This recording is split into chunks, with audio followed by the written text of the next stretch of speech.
Всем привет! С вами рубрика от Ассоциации юридических клиник Кыргызстана «Лонгрид юриста».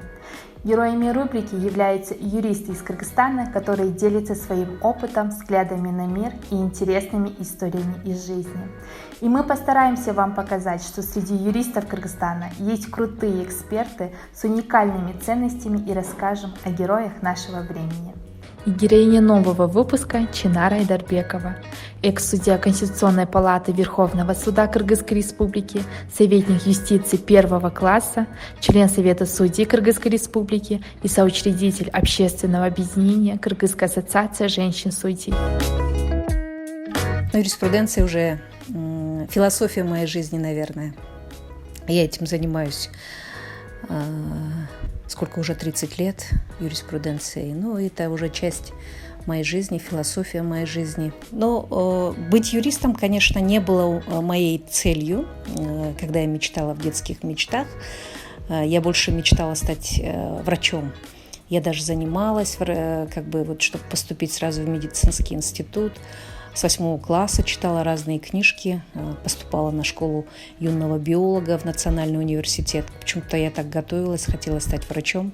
Но папа почему-то решил по-другому. Он посчитал, что, наверное, мой характер, или, скажем, мое поведение больше соответствует тому, чтобы стать юристом.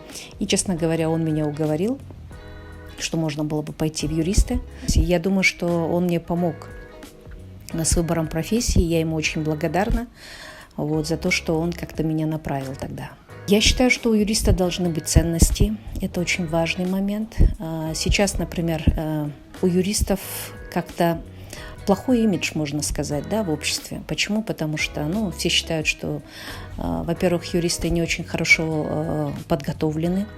Во-вторых, каждый юрист как будто бы находится в погоне за зарабатыванием денег, и как будто бы утрачиваются какие-то ценности. На самом деле ценности должны быть. В каждый закон, если мы возьмем, закладываются определенные ценности. И эти ценности должны этими юристами дальше транслироваться, продвигаться.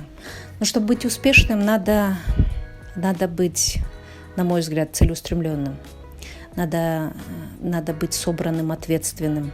Хочется увидеть в юристах, как я уже сказала, людей с ценностями. И если молодой человек хочет трудиться, у него есть цель, у него все получится. Если в обществе справедливость, это очень многое зависит от юристов. И если юристы действительно эти ценности справедливости будут транслировать, я думаю, что общество будет устойчивее и сильнее.